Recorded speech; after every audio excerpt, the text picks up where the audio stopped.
ko Allah balde no weline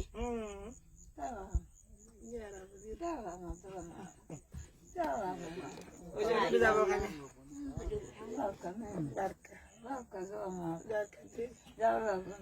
amin wale non da photo do len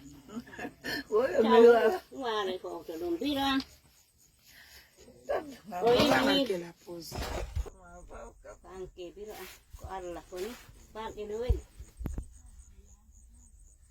den non tawn tigi hay be hay la no bi ko tane de ma den den jari tan yaw no wani ko ouais et bandandu ko no wade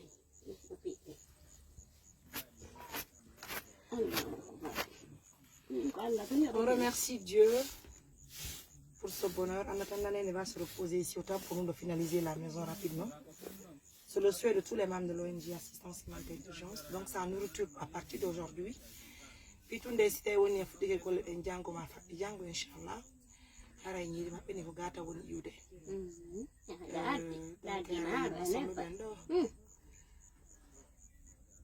Voilà, donc, merci.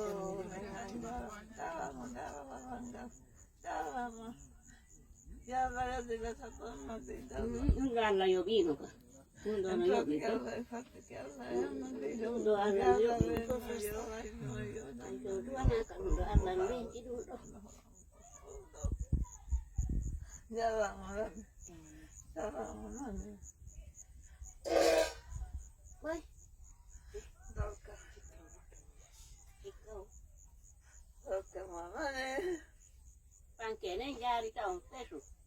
Balde ti duri ya hayai piji bu.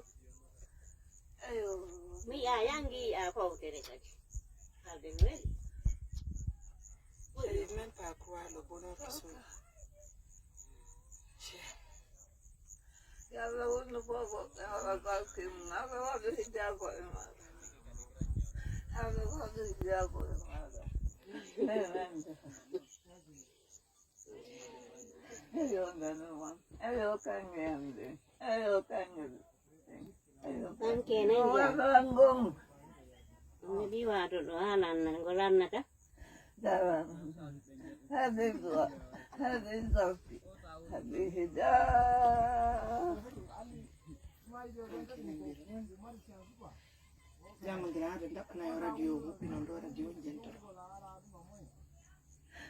Amen.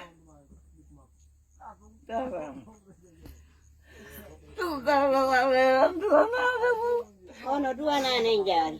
Ono dua na. Ai son feka ono onde dua. Ya ba. Panke nenjari Allah ni la. Tamu di me popo me. Panke nenjari. Panke di Allah ni la. Dua bona. Amata. Allah Akbar. Amata. Alawito.